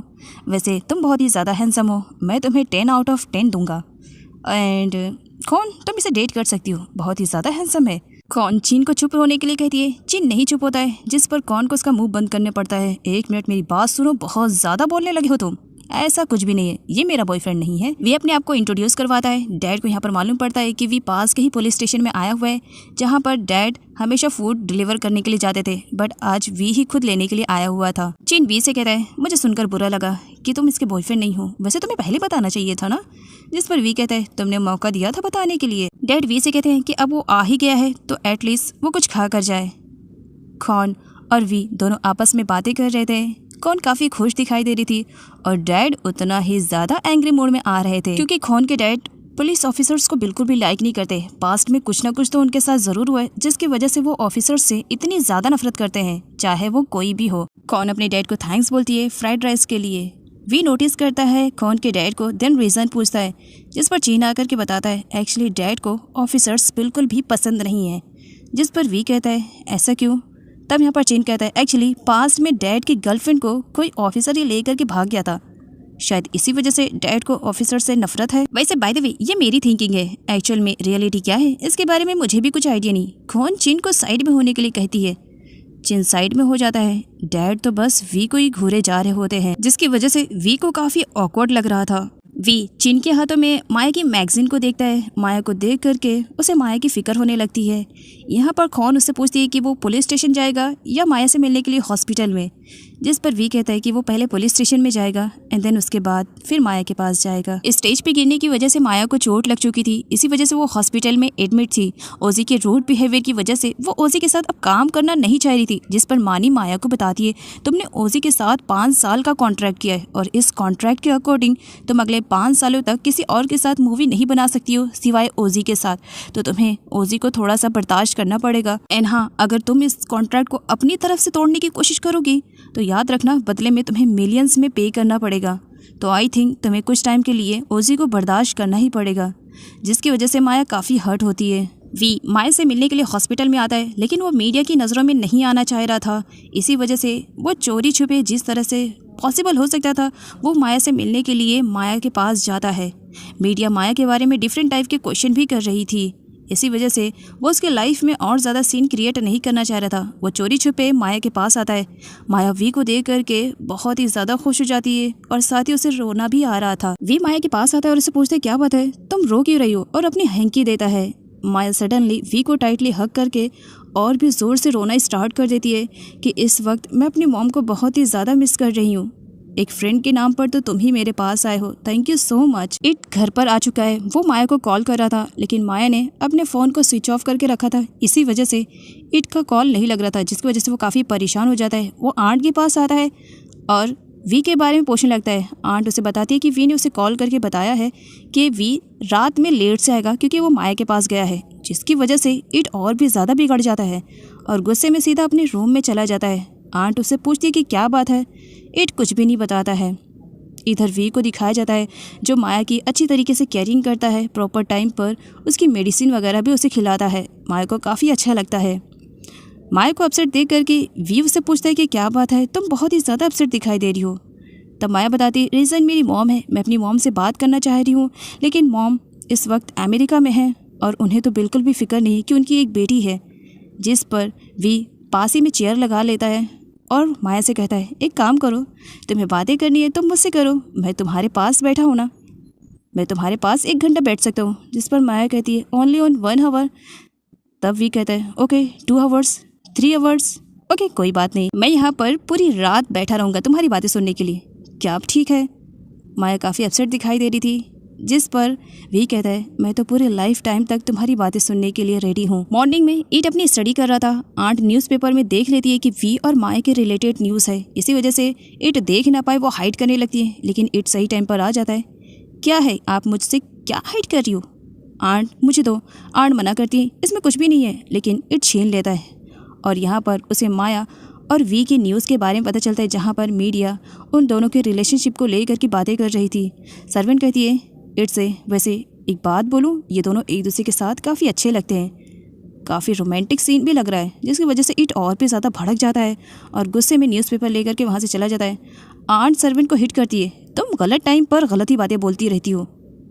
इधर इट गुस्से में वी के पास आता है और उसे न्यूज़पेपर देते हुए कहता है ये सब क्या चल रहा है, ये न्यूज़। जिस पर वी कहता है ये तो कल वाली न्यूज़ है, ओल्ड हो चुकी है, कुछ और सुनाना है तो सुना सकते हो।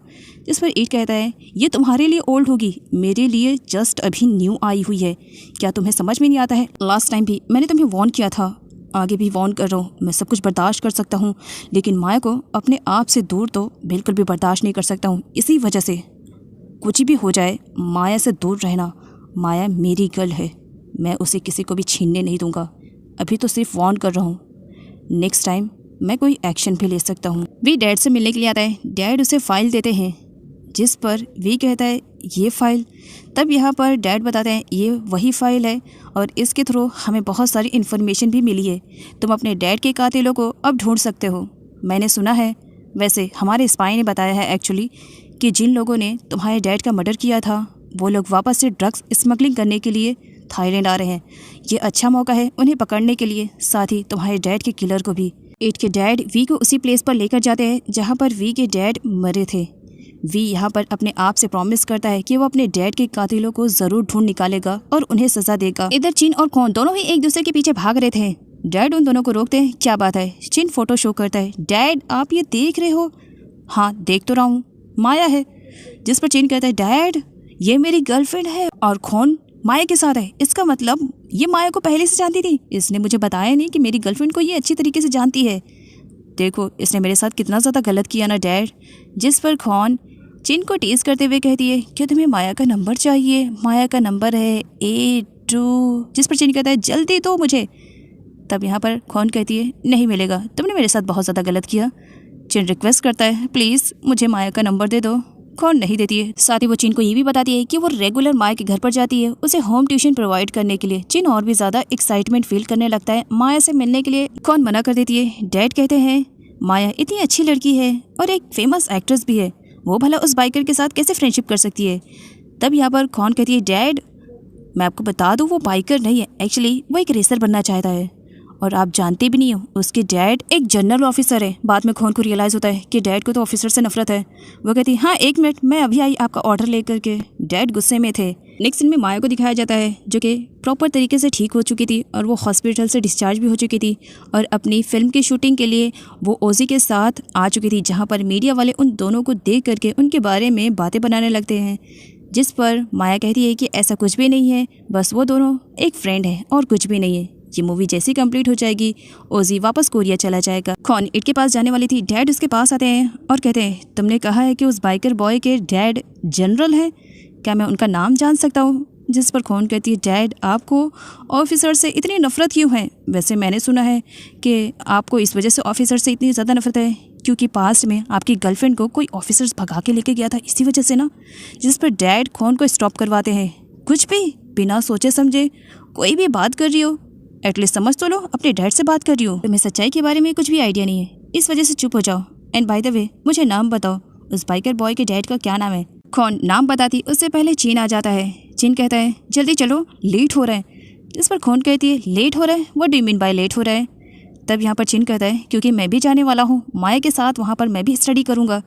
जिस पर खोन कहती है एक काम करो, तुम डैड से परमिशन ले लो। जिस पर चिन डैड की तरफ मुड़ता है, डैड नो, तुम्हें नहीं जाना है, मैं तुम्हें परमिशन नहीं दूंगा। जिस पर चिन डैड से रिक्वेस्ट करने लगता है, प्लीज़ डैड, मेरी गर्लफ्रेंड माया, प्लीज़ मुझे मिलने के लिए जाने दो। डैड कहते हैं नहीं, अपने घर पर रहकर अपनी स्टडी करो। तब यहाँ पर चिन कहते हैं ओके, अगर आप मुझे नहीं जाने देंगे देन कोई बात नहीं, और अपने बैग से वही मैगजीन निकालता है जिस मैगजीन में उसने ओजी को रिमूव करके अपने फेस को स्टिक किया हुआ था। चिन कौन से रिक्वेस्ट करते हुए कहता है, प्लीज सिस्टर, इस पे मेरी गर्लफ्रेंड माया का ज़रा ऑटोग्राफ ले लेना। जिस पर खोन कहती है ओके, मैं कोशिश करूंगी, लेकिन अगर माया ने अपने ऑटोग्राफ नहीं दिया देन बुरा मत मानना। जिस पर चिन कहता है ओके, बट ट्राई ज़रूर करना।